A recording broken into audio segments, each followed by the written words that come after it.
This is Ben Shalom and you're watching Sporting Icons.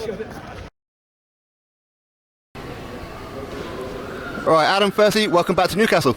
Very pleased to be back in Newcastle. We had a great time in October. Wonderful atmosphere in the arena. Savannah Marshall was fantastic. We had Chris Eubank on.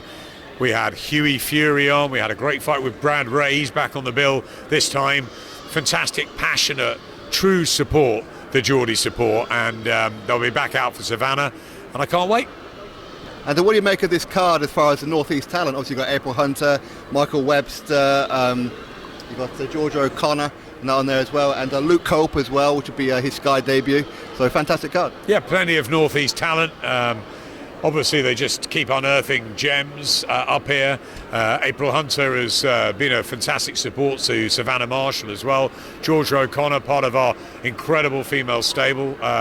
Ben's done a brilliant job of bringing a big female stable to Sky with Tasha Jonas, with Savannah, as well as, you know, looking into the different areas of the country, like Newcastle, or when we go to Coventry for the tournament show in a couple of weeks, or when we go to, you know, the Northwest or wherever, Manchester, Sheffield, London.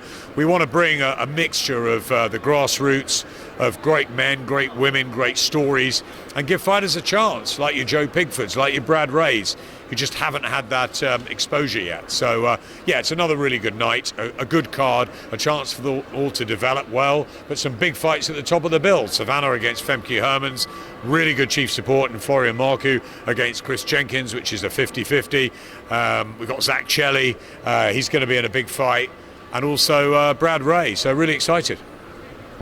So is it true that Savannah, all going well on Saturday, will be fighting Claressa Shields next?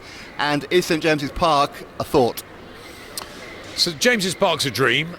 Newcastle is definitively a thought. I really want the fight to be in Newcastle. You know, Clarissa's come over to Cardiff. She had a magnetism all week. It was fantastic. They obviously had the hoo-ha at the end of it, and you know, people saw another side to Savannah, one that I'd seen once or twice before. I've known her for many years and worked very closely with her. So you know, she's got a special part to play in the Sky story. And look, it's she won the first fight. They're fighting the amateurs. I think to bring it to Newcastle is the right thing to do. Claressa likes travelling.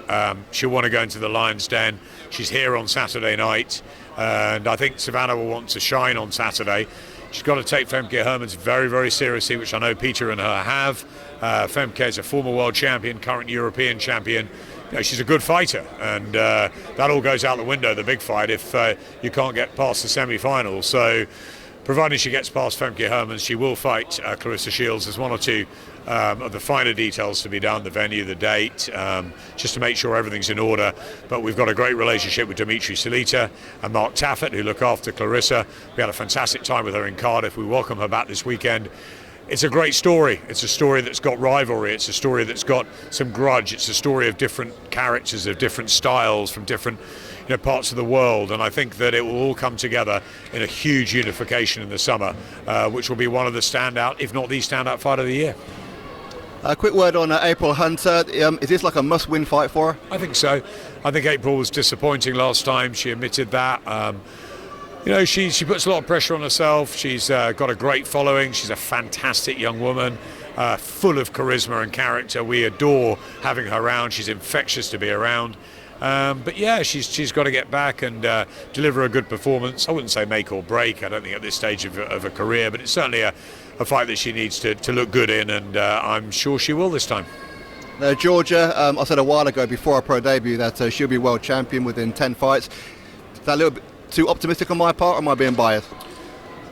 You can dream. I think Caroline Dubois showed her brilliance at the weekend in Wembley, and I'm sure she wants to be fast-tracked to a world title. And you know, Caroline was part of the Olympic team, and maybe she'll get there possibly quicker. And but I think Georgia O'Connor's a real talent.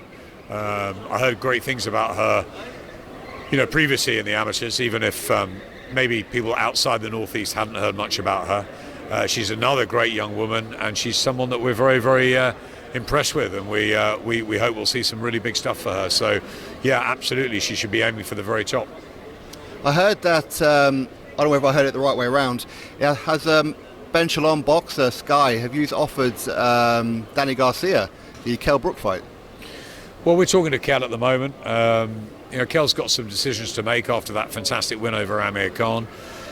I mean, I thought at the end of that night it would be quite nice if they both sailed into the sunset. They've got nothing more to prove, and we culminated that story. But obviously Kell was brilliant and rolled back the years. So I think there's 2 or 3 more big fights in Kell Brook, and Amir tells me he wants to fight on. So let's see what happens. Let's see where all the plates land. I think that there's some real possibilities out there for making some big fights.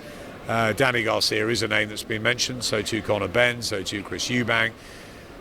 Kell's got a lot of different options, but let's let him just, he's still continuing to enjoy the victory, I think. he told me he's from cloud 9 to cloud 15 down to about cloud 8 now, so it's he's still enjoying himself. And look, I think at some point he's going to want to itch to get back in there, and if he could perform like he did in Manchester, then there's still some real stories with Kell Brook. But that said, if he suddenly decides that he wants to go out on top, like Carl Froch did, like Joe Calzaghe did, like Johnny Nelson did, like Floyd Mayweather, so many great fighters have gone out without losing, without sort of going down that hill, and that would be brilliant for Kell as well, because I think he put everything into that Khan fight. It was so personal to him that he really wanted to make it. He had to win, and he did such a good job with it. Will he be able to get up as much for future opponents like a Danny Garcia? Maybe Eubank doesn't like Eubank, so that's a possibility, but the weight's a problem there. We need to work on that. So lots of possibilities, but I think Amir and Kell are still having time with their families and making sure that they make the right decision for themselves and their future. Somebody who's getting headlines at the minute is big Baby Jarrell Miller. He's just joined the Tyson Fury. Yeah, and he could be eligible for his boxing license on June 16th, if I remember right. Jarrell's another personality, isn't he? A character. He let himself down horrendously. I mean, it was a huge disappointment, that whole Anrthony Joshua situation. We went over to New York, and then he fails the test and he fails again. Look, it's a difficult one because he, as I said, he's let himself down extremely badly.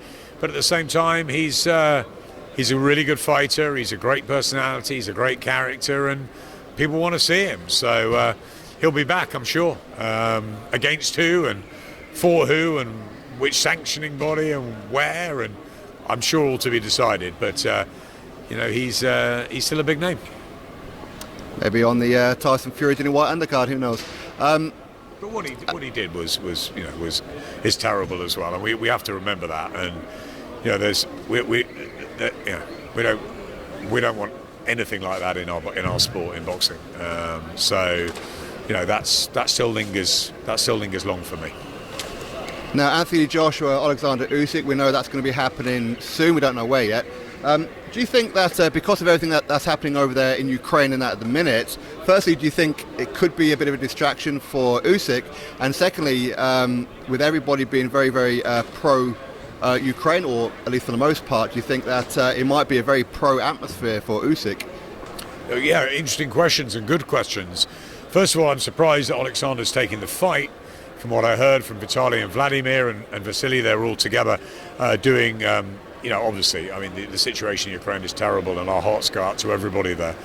But I thought that they were, that was going to obviously concern them for many weeks, maybe months to come. Who knows? Let's hope there's resolution as quickly as possible. But I think, Oleksandr and Vasily were sort of given the option and said, look, it might be better if you resume your careers and get back out there and show Ukraine in the light it is. And yeah, that brings, I think, Vasily staying behind, but Oleksandr wants to fight, and that's right.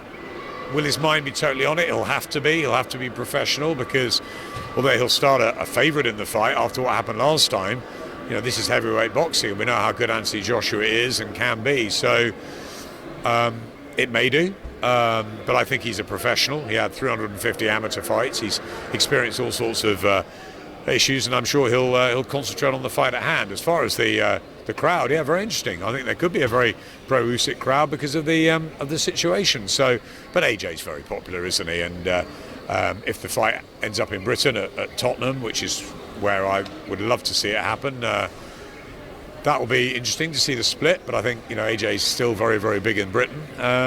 Or whether it goes to the Middle East, as the speculation is, then we'll see on neutral territory.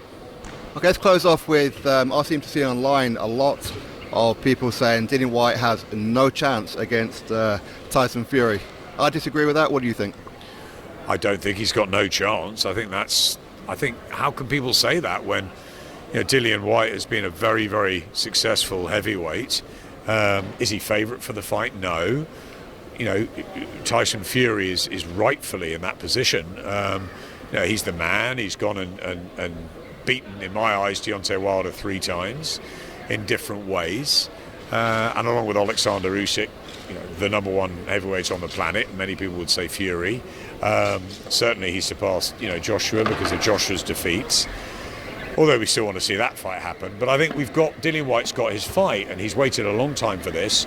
He's fought everybody, whether it's your Joseph Parkers or your Derek Chisoras a couple of times, or it doesn't matter really. He'll take it. He's taken anyone on. Povetkin twice, even when he lost, and I think he deserves this opportunity. It's been too long coming.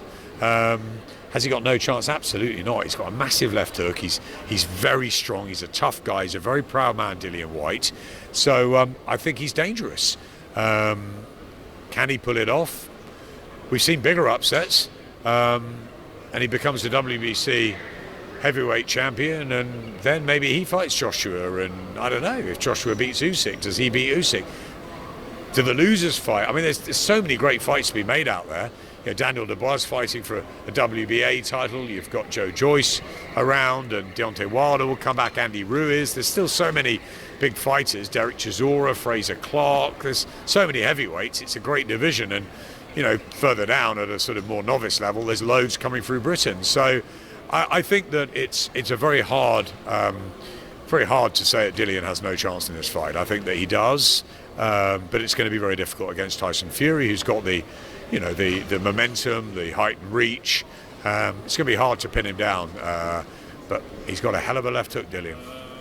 And he's very confident as well. Very confident, and I think he feels he's been messed around with this fight, the team do, and didn't come to the press conference, and he'll be concentrating on training. He'll be there on the night, and it'll be good to see him. We've worked together for a long time. I'm also a big admirer of Tyson Fury, so I can't wait to see it, and it's not a fight on Sky Sports, but it's a fight that we're very interested in, and it's a great fight for British boxing. People can access it through Sky though, can't they? Sky customers can... Yeah, it's on BT Box Office on the platform, so we'll be definitely talking about it. Of course, it's a great fight. But April 23rd for that one, and looks like back end of June for... Well, wait and watch this space for Oleksandr Usyk and AJ, and hopefully that'll be on Sky. Adam, I appreciate your time. No problem at all, always.